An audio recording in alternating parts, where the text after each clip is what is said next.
Ladies, alam nyo ba kung ikaw lang ang babae sa buhay ng partner mong lalaki? Hello guys! So, ang topic natin for today, ito, mga secret signs na ang partner mong lalaki ay marami siyang ibang partners maliban sa iyo. So, kung nakaka-relate ka, panoorin mo ito.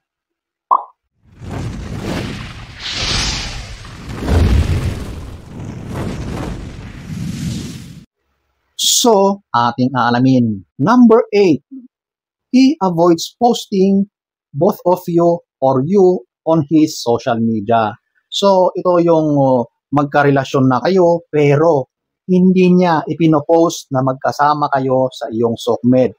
Or kahit sa social media mo, ayaw niya na ipinopost mo yung kayo ay magkasama or anything sa inyong dalawa. Kung sa social media niya, siya lang. At kung sa social media mo, dapat hindi siya kasama. Okay? Di ba dapat kapag magkarelasyon kayo, ay proud na proud kayo na isigaw sa buong mundo na ito, yung aking minamahal. Di ba dapat ganun? Pero sa partner mong lalaki, wala. Walay. Hindi pwede. Kasi maraming magagalit. Yung makakakita dyan, sigurado na malaking kaguluhan ang mangyayari. So ayan po, ang number 8. Number 7, always busy on holidays or weekends. So, alam nyo, kahit holiday or weekends, meron pa rin daw siyang gagawin. Meron pa rin daw siyang overtime. Nako, ano yan, bigla-biglaan na lang? Di ba dati, hindi naman ganyan ang schedule ng partner mong lalaki. Kabisado mo na yan eh. Sa tagal nyo ng magkarelasyon, alam mo na ang bawat schedule or trabaho ng lalaki na yan. Pero all of a sudden, kahit weekends ay nagtratrabaho pa rin daw siya. O kahit mga holidays ay kailangan pa rin daw niyang mag-report. Ito na yung mga araw na naka-schedule na para doon sa iba. Okay? So, idinadahilan na lang niya yung trabaho niya. Pero, hindi trabaho, kundi ibang trinatrabaho. Number 7.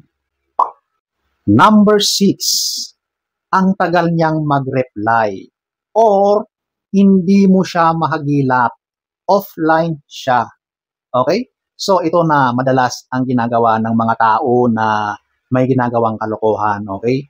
Sinasadya nila na i-off ang kanilang phone or i-off yung internet nila para wala nang connection. Hindi mo siya mahagilap. Or kahit meron niyang signal, hindi agad-agad magre-reply yan. Abutin pa yan ng ilang oras. Okay? So alam nyo, yung mga gaps na yan na nawawala siya, meron na yang kasamang iba. At syempre, kaya hindi siya makapag-reply kasi yung kasama niya ay katulad mo rin. Pareho lang kayo na kanyang niloloko. At yung atensyon niya sa mga oras na yan ay nasa ibang babae. So, hindi na siya makapag-reply, hindi na niya masagot ang mga tawag mo, okay? Siyempre, magagalit yung kasama niyang babae sa oras na yan. Alam mo, sa panahon ngayon, huwag kang magpapaniwala na walang data, walang signal, lobat, huwag kang magpapaniwala sa ganyan. Number 6. Number 5, ito yung you never met his friends or family. So, ito na yung hindi mo nakita, hindi mo na-meet ang kanyang mga kaibigan at ang kanyang mismong kapamilya. Okay? Bakit nga ba? Alam nyo, kapag maganda ang intensyon ng lalaki sa iyo, yan ang unang-una niyang ipapakilala sa iyo. At very proud siya na ipakilala ka sa mga tao na yan, sa mga kaibigan niya at sa mga kapamilya niya. Pero itong lalaki na ito ay hindi pwedeng makilala mo sila. Siguro yung mga ipinakilala niya sa kapamilya niya, sa mga kaibigan niya ay ibang babae. Tapos ngayon, iba na naman. Lalabas na masama ang kanyang ginagawa sa paningin ng mismong taong malalapit sa kanya. Kaya, hindi pwedeng makilala mo ang mga yan. Kaya ladies, kapag nasa isang relasyon ka, tapos hinding-hindi ka ipinapakilala sa mga taong malapit sa kanya, mag-isip-isip ka. Lalong-lalo na kapag itinatago niya ang inyong relasyon, di ba? Naku, sigurado na meron pa yang iba. So, ayan po, ang number 5. Number 4, ito yung inconsistent stories or pabago-bago ng kwento. Okay? Sa una, ang kwento niya ay ganito ang nangyari. Pero pagkalipas ng isang araw, tapos tatanungin mo ulit siya tungkol sa bagay na yon, iba na naman ang kanyang mga sinasabi. So, nagiging inconsistent na. Maaring nalilito na siya. Nakakalimutan na niya yung mga unang sinabi niya. Kaya sa ngayon, iba na ang kanyang kwento. Madalas, diyan nahuhuli ang mga tao, babae man or lalaki, na may ginagawang kalokohan. Nagiging inconsistent na yung kanilang mga sinasabi. Minsan, nakakalimutan pa nga eh. O, di ba? Tapos, kapag talagang idiniin mo, dadaanin na yan sa galit. Kasi hindi na niya maipagtanggol yung sarili niya eh. Huling-huli na siya. Nagsisinungaling siya sa kanyang mga sinasabi. Marami pang ibang babae yan, hindi lang ikaw. Pinagtataksilan ka na. Number 4. Number 3, ito, yung palaging hindi siya available. So, siguro magkarelasyon kayo, pero hindi kayo nagsasama. Okay? So, ngayon, kung dati-rati ay talagang available siya lagi, isang tawag mo lang, isang text mo lang, ay pinupuntahan ka na agad-agad. Pero lately ay napapansin mo na tila ay tinatabla ka na lagi na siyang busy. At madalas, hindi siya available, di ba? Alam niyo, kapag biglaan yan, yung mga ganyang pagbabago, meron na yang ibang kinikita. Maliban sa'yo, meron pa. Kaya yung attention niya ay divided. So, hindi lang ikaw ang kanyang pinagtutuunan ng pansin, kundi meron pang mga iba. At kapag madalas na yan, sigurado na meron iba dyan. Number 3. Number 2, ito yung guarded phone or social media. Ito na yung uso ngayon. Ito na yung nangyayari ngayon. So, alam nyo, ang telepono, ang cellphone, andyan na lahat ang ganap sa buhay ng may-ari ng cellphone na yan. Kaya, dyan sa cellphone na yan, kapag may ginagawang kalokohan dyan, sigurado na gwardyado yan. Hindi maaring makita ng iba.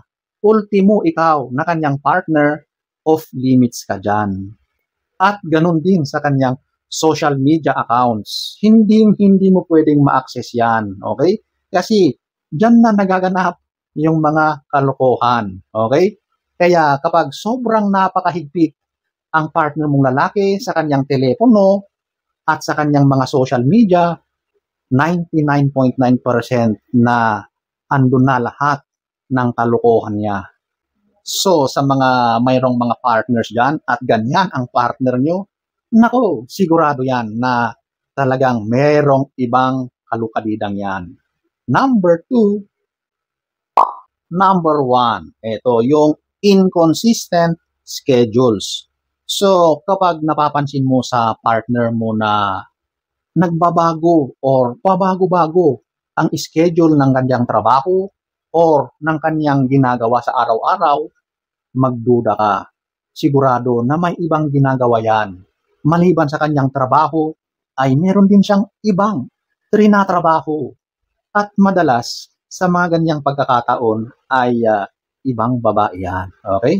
So, kapag all of a sudden, ay okay naman, kabisado mo na ang schedule ng partner mo, pero bigla na lang na nabago. Ito na yung mga pagkakataon na bigla na lang siyang nagkakaroon ng mga schedule na nawawala siya ng matagal. Okay? Sabihin natin, dahilan niya is meron silang mga seminars, mga out of town na mga gawain. Tapos, ngayon lang yan nangyayari. Something is fishy. Okay? At madalas ay may kinahuhumalingang iba. Marami siyang iba. Number 1. So, ayan po ang ilan sa maraming mga secret signs na ang lalaki ay may maraming partners or maraming babae. So, sana ay nagustuhan nyo ang ating topic for today. Next story time. Don't forget to subscribe.